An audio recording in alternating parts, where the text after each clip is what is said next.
Hello friends, myself Divas Joshi. I once again welcome all of you in my channel. So friends, I hope that you must be loving and enjoying my videos which I have already posted in YouTube and which are currently live. So friends, if you find those videos useful, then please like and share them among your friends and don't forget to subscribe my channel. So friends, today I am present here with a new topic which is basically a question whereby I will explain you how you can find a critical path, and before that how can you make the project diagram as per the data which is given in the question.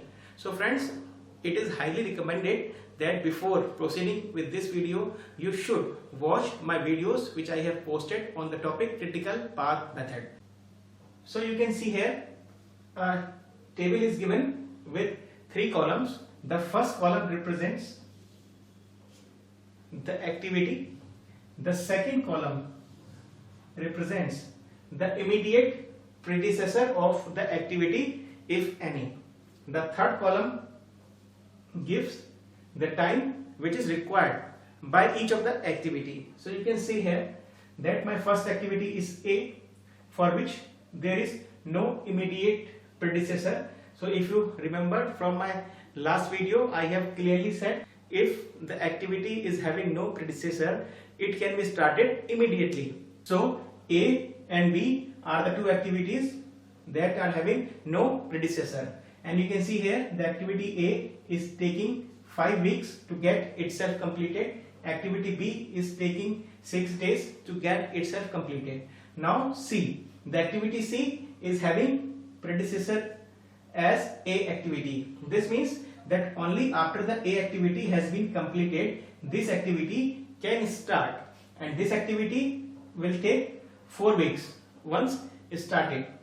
Similarly, the activity D is having predecessor as A, so this activity can be started only after activity A has been completed, and once this activity is started, D will take 3 weeks to get itself completed. Similarly, if you see down that for activity G, D and F are the immediate predecessor. What does this mean? That once D and F, that is both the activity D and F have been completed, then only this activity G can start, and once this activity gets started, it will take 14 weeks time to get itself completed. Similarly, you can see for the activity I, these are the two activities which are immediate predecessor, and this activity I will take 2 weeks to get itself completed. So if you add all the time taken by the various activities, that is from A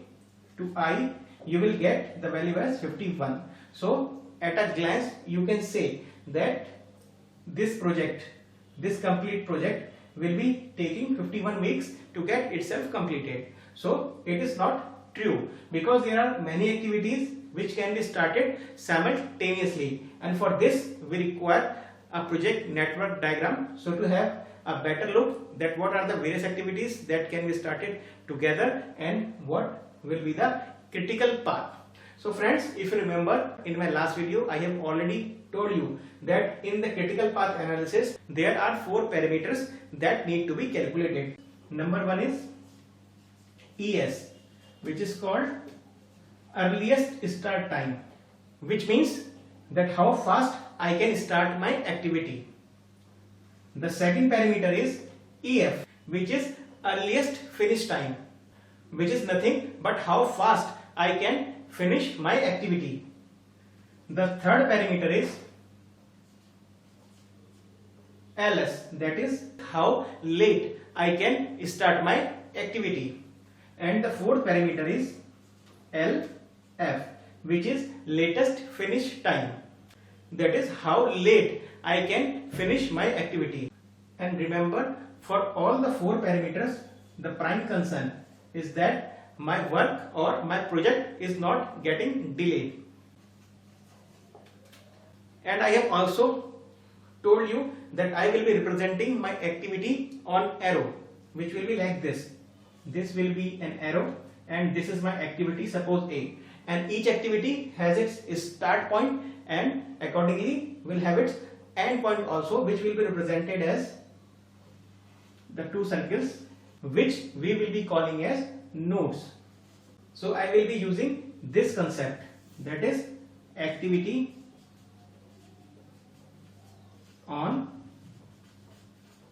arrow, for preparing my project network diagram. And friends, also remember that I will be using the representation for these four parameters will be like this. This will be my activity, and on the top of my activity first I will write earliest start time and earliest finish time, and below the activity I will be writing my latest start time and latest finish time. So I will be using this representation for all the activities in my project network diagram. So now we will see how we will progress for our network diagram. So friends, as you can see from here that A and B are the two activities that has no predecessor. That means I can immediately start activity A and activity B. So first of all I will draw a node which will be my start point. And since the activity A and B can be started immediately, so I will start these two activities simultaneously, and I will represent it as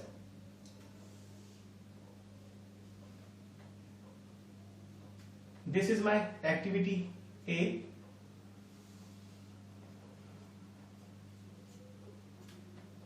and this will be my activity B. Now from here you can see that C, D and E are the activities which can be started just my activity A gets ended, because for the three activities the immediate predecessor is the same, and which is A itself. So as soon as this activity A gets finished, I can start my activities C, D and E. So I can represent it as activity C, activity D and activity E. Now I have drawn my activities A, B, C, D, E. Now for the activity F, the immediate predecessor is E. So I can say as soon as this activity gets finished, I can start my activity F. Now what about G? As you can see from here, G can be started as soon as both activities D and F gets finished. Now F is finishing here, D is finishing here. So I have to get a common point where both D and F are getting finished. So what I can do? So I can extend the endpoint of my activity D to the endpoint of activity F. So this will be my activity D. So at this point both the activities D and F is getting completed. So I can start my activity G. Now you can see for activity H, B and C must have been completed. So this activity has to be extended till this point, or it is better if I redraw this activity C like this. So it will be easier to see the flow of the activities. Now when B and C are getting completed, I can do my activity H. And now once G and H are completed, this activity can be done. So similarly, I need to extend this activity up to here. So from here to this point, that is from this start point to this end point, I am having my activity H. Now once G and H has been finished at this point, I can start my activity I, and my project at this point will get completed. So I will call this as my end point. Now I am having the basic idea of my project network diagram. I will draw it again for the sake of beautification and for the clarity. So this is my start activity, this is my activity A, this will be my activity B. Now from A, C, D, E can start it immediately, but as we have seen here that the endpoint of C and B are same, so I will draw my activity first like this, then I will draw my activity E like this.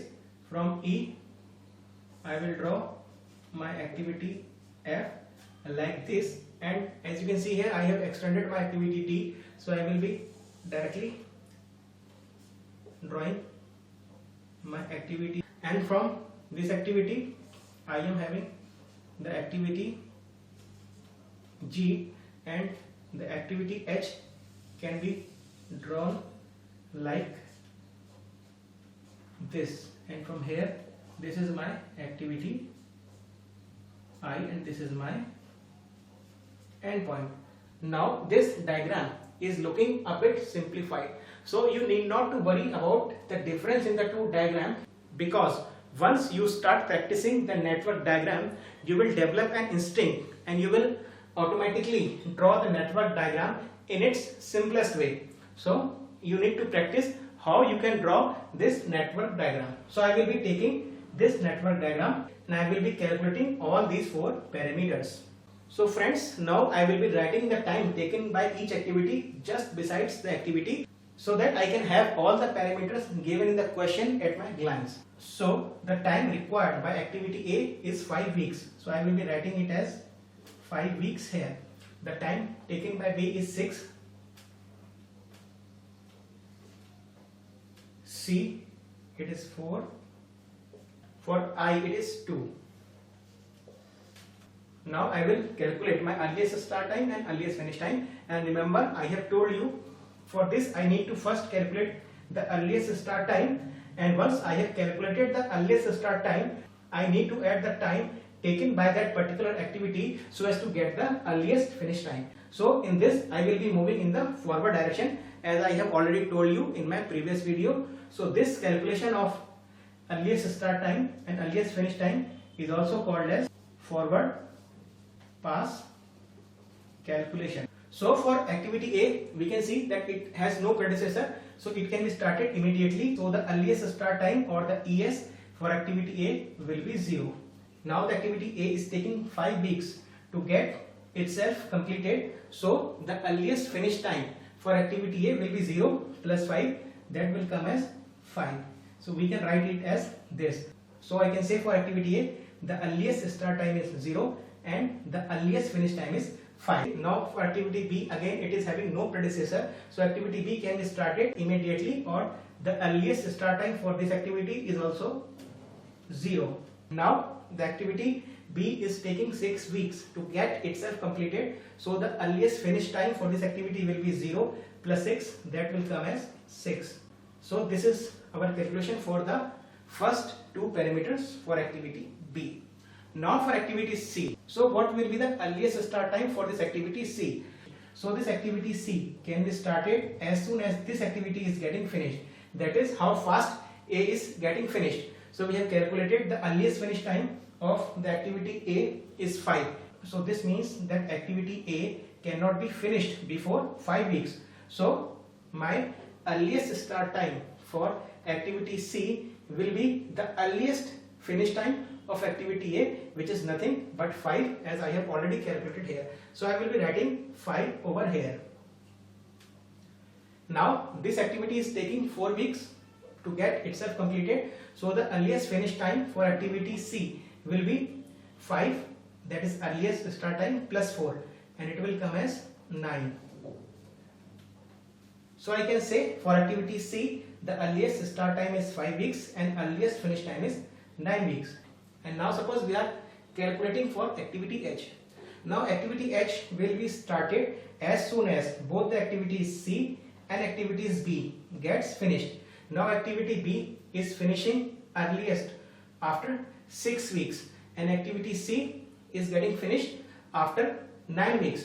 So I can say the activity H can be started at the earliest only after 9 weeks. So the earliest start time for H activity will be 9 weeks. Why? Because even if this activity is finished after the 6 weeks, but still we have to wait for another 3 weeks for getting C to be completed. So I can say that the earliest start time for activity H will be 9 weeks and not 6 weeks. So activity H is taking 12 weeks to get itself completed. So I can say the earliest finish time for activity H will be 9 plus 12, that is 21. So this will be my earliest start and earliest finish time for activity H. Now for activity D. Now activity D can be started once this activity can be finished. So this activity is finishing earliest on 5 weeks. So as soon as this activity is getting finished, I can start this activity. So the earliest start time for activity D will be 5. And since this activity is taking 3 weeks, so the earliest finish time for this activity will be 5 plus 3, that will come as 8. Now if you have a look at activity E, it is again getting started as soon as activity A is getting finished. So the earliest start time for this activity E will be the same as the earliest finish time for the activity A. And since this activity is taking 1 day to get itself completed, so the earliest finish time for activity E will be 5 plus 1, that will be calculated as 6. Now for activity F, F will start when this activity E is finishing. So I can say the earliest finish time of E is equal to the earliest start time of F. So the earliest start time of F will be 6 weeks, because as soon as this activity is getting finished, we can start our activity F. Now activity F is taking 4 days to get itself completed. So the earliest finish time for this activity F will be 6, that is earliest start time for this activity, plus 4, the time taken by this activity, that will come as 10. Now we will come towards my activity G. Now again G can be started only once activity D and activity F is getting finished. Now you can see the earliest finish time of D is 8 weeks. This means this activity D can be finished only after 8 weeks, and this activity F can be finished only after 10 weeks. This means that since G can be started once both D and F have been finished, so the earliest start time for this activity G will be 10. Because even the D is getting completed on the end of 8 weeks, the F, this activity is further taking 2 weeks. So I can say this is a limiting factor for the start of this activity. So once the F is getting finished, we can start my activity G. So the earliest start time for activity G will be 10 weeks. Now this activity is taking 14 weeks to get itself completed. So earliest finish time for G will be 10 plus 14, that is 24. Now we have to calculate for the activity I. Similarly, you can say I can be started once this activity G and activity H have been completed. So this activity G is completing earliest on 24 weeks, and this activity is getting completed earliest on 21 weeks. So similarly I can say, since I can be started once both the activities have been finished, so the earliest start time for this activity will be 24. And now this activity is taking 2 weeks, so the activity will be finished on 26 weeks. So I can say that my project will end on the 26th week. Now friends, I think it is very much clear how to draw a forward pass calculation. Now I will move next to my other two parameters, which is called as backward pass calculation. You know why? Because for backward pass calculation, I first calculate latest finish time and then I calculate the latest start time by subtracting the time which the activity takes to get itself completed from the latest finish time. Now for backward pass calculation, I will be using the same network diagram. I can also redraw it, but it is not required. You should also practice in a similar manner, because in the examination, if you keep on drawing again and again, then it will consume a lot of time. So here, how we can do our backward pass calculation? Here the activity is getting completed in 26 weeks. So for calculation of backward pass, I will assume that my job is getting completed on 26 week, and then I will calculate how late I can finish or how late I can start each of the activities. Now I have assumed that my work is getting completed on 26 week. So for this I activity, the latest finish time will be equal to 26 weeks, because this activity has to finish on the 26th week. Then only I can say that my project is getting completed on 26 weeks. Suppose this activity I is taking longer than 26 weeks to get completed, so my project will not be completing in 26 week time, and my prime condition which I have assumed is that my project should never get delayed. So I am calculating on the basis that my project is getting completed on 26 weeks. So accordingly the latest finish time for this activity I will be 26 weeks. So accordingly what will be the latest start time? So latest start time can be easily calculated by subtracting the value of 2, that is the time taken by the activity, from the latest finish time. So I will be getting the answer as 24. So I can say this activity I can be latest start on 24 weeks and can be finished latest on 26 weeks. Now we will again move in the reverse direction and I will be reaching the activity G. Since we are moving in the backward direction, so the latest finish time for activity G will be equal to 24, because the late this activity can be finished, the late this activity can be started. Now this activity G is taking 14 weeks time to get itself completed. So corresponding to this latest finish time, the latest start time will be 24 minus 14, you will be getting as 10. As we move on the reverse direction, the latest finish time for this activity H will be equal to the latest start time for this activity. So the latest finish time for activity H will be equal to 24, because the late this activity can finish, so accordingly the late this activity can start. Now this activity is taking 12 weeks time, so accordingly the latest start time will be 24 minus 12, that will come as 12.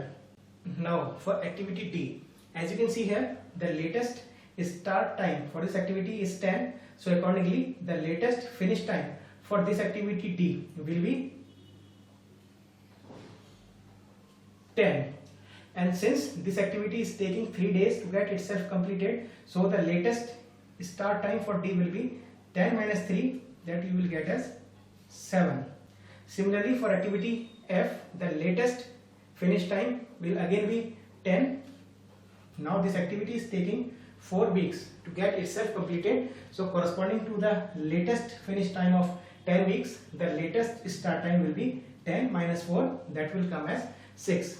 Now again you can see here the F is having activity E as its preceding activity. So since the latest start time for the activity F is 6 weeks, so I can say the latest finish time for activity E will also be equal to 6.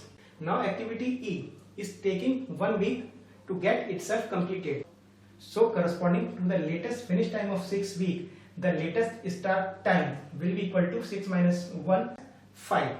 Now I will calculate for activity B and C.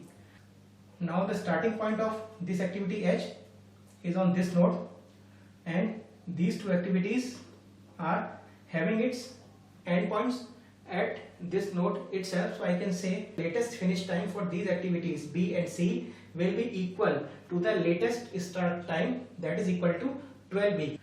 So I can say that the latest finish time for activity B is 12 weeks. So corresponding to this latest finish time 12 weeks, the corresponding latest start time will be equal to this 12 minus time taken by the activity 6, which will come as 6. Similarly, I have told you that the latest finish time for this activity C will be equal to 12. Now since this activity C is taking 4 weeks to get itself completed, so corresponding to the latest finish time of 12 weeks, the latest start time will be 12 minus 4, that will come as 8 weeks.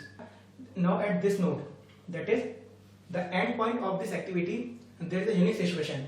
After the activity A, these three activities are getting started.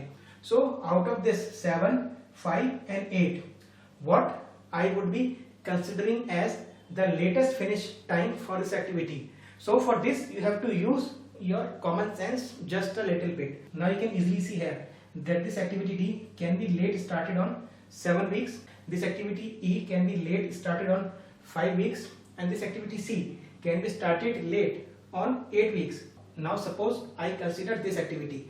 So for starting of this activity I can wait up to 7 weeks, but as you can see here, for this activity I cannot wait beyond 5 weeks. So it is very much clear that this activity is my limiting activity, that this activity has to start at the end of 5 weeks, else my project and this activity will get delayed. So this clearly tells how late I can finish my activity A. So the late I can finish my activity A, which is called the latest finish time, will be equal to 5, because if I delay my finish beyond 5 weeks, I could not start this activity E on the 5th week itself. Since my activity A is taking 5 weeks to get itself completed, so corresponding to the latest finish time of 5 weeks, my latest start time for A will be 5 minus 5, that is equal to 0. So this completes my backward pass calculation. So friends, I believe now it is very much clear how to calculate the 4 parameters and how to draw a network diagram. So friends, now I have prepared a table where I will put the various details which I have calculated in my network diagram. So here you can see my first column here would be representing earliest start time, the second column will be representing earliest finish time, similarly latest start time, latest finish time. Here we will be calculating our margin, which is also called as float or slack, as I have already told you, which is nothing but the difference of the latest start time and the earliest start time, or you can say the latest finish time or the earliest finish time. Then we will check on the basis of this margin whether that activity is on the critical path or not. That for those activities for which ES is equal to LS, that is the earliest start time is equal to the latest start time, that is there is no margin for that activity, so that activity cannot be delayed, and we call such kind of activities as activities on the critical path. So now let's fill this table. So for activity A we have calculated the earliest start time as 0 and the late start time as 5, the latest start time as 0, the latest finish time as 5. For activity B, I have calculated earliest start time as 0, earliest finish time as 6, latest start time as 6 and latest finish time as 12. And similarly, I will be filling this table for each of the activities. You can easily see I have filled all the 4 parameters for each of the activities. Here you can have a look at here itself. Now I will be calculating the margin or the float or the slack you can call. So for this activity, so I will be using this earliest start time and latest start time for calculation of float. So the difference of these two is 0, difference of these two is 6, difference of these two is 3, difference of these two is 2, difference of these two is 0, difference of these two is 0, difference of these two is 0, difference of these two is 3, difference of these two is 0. So now it is very much clear that we are having the margin or the float as 0 for activity A and activity E, activity F, activity G and activity I. So these are the activities which are falling on the critical path. So I will say yes, this activity is falling on the critical path, this activity is also falling on the critical path, this activity is falling on the critical path, similarly this one also and this one also. You can very clearly see this thing from here itself, because the earliest start time is equal to the latest start time. So you can say that we cannot delay this activity E. So what will be our critical path? our critical path will be A,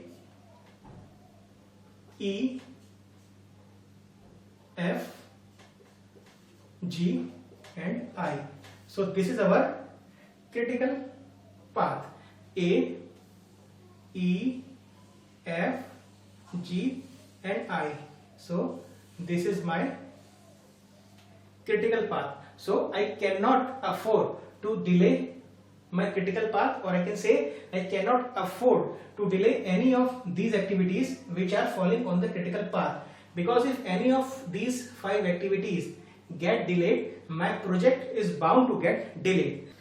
Now what is the purpose of calculation of critical path? So suppose at a moment of time I have arranged some extra resources so that I can use it to get my work completed before time, or often there arises a situation in which I have deficiency of my resources and I want to curtail some of my activities such that my project doesn't get delayed. So in both the situation, suppose if you want to accelerate your project, then you have to invest in these activities which are lying on the critical path. And suppose you are having your resources depleted, so what activities can you curtail? So the activities you can curtail will be the activities which are left, that is B, C, D, H. Suppose an occasion arises where your resources are not available, or you have some emergency, or you have to divert your resources to somewhere else. So what activities you will be targeting for taking off the resources? You will be targeting these activities, because for these activities you have the margin. So you can easily see, if you start your project B on the 0 day itself, that is immediately, or after 6 weeks, the project time is not getting affected. So if you want to take out your resources from here, so you will take that resources from B, because even if you start the activity B 6 days after, your project is not getting delayed. This is the importance of the critical path, that during the complete project execution we are having at a glance the knowledge that what project activities should be considered on priorities and which can be considered as our second priorities, because anyway all the activities need to be completed for getting my work or my project completed. So friends, I hope you have clearly understood how we can make our project network diagram, and then how we can calculate the value of these 4 parameters, and then we can fulfill this table and can calculate the margin very easily. Friends, because this is the table which is generally given in the textbooks, so it is required to be filled. Otherwise, from this very basic network diagram, you can have at a glance what are the activities which will be critical and what are the activities which will be non-critical to the project, and how much time this project is taking to get itself completed. So friends, I hope you would have liked this solution and you have understand the topic, the critical path method, its analysis, and how the project network diagram can be made. So friends, if you like my today's video, so I will request you to kindly like and share it among your friends and colleagues as much as you can, and don't forget to subscribe my channel. So friends, if you have any query or any feedback, you can give your comments on the comment section, and also you can give your feedback directly to my mail ID or my WhatsApp number. My email ID and my WhatsApp number are already given in the description box. So friends, this is all for the day. We will be meeting very soon with our next video. So till then, bye bye, and do take very good care of yourself.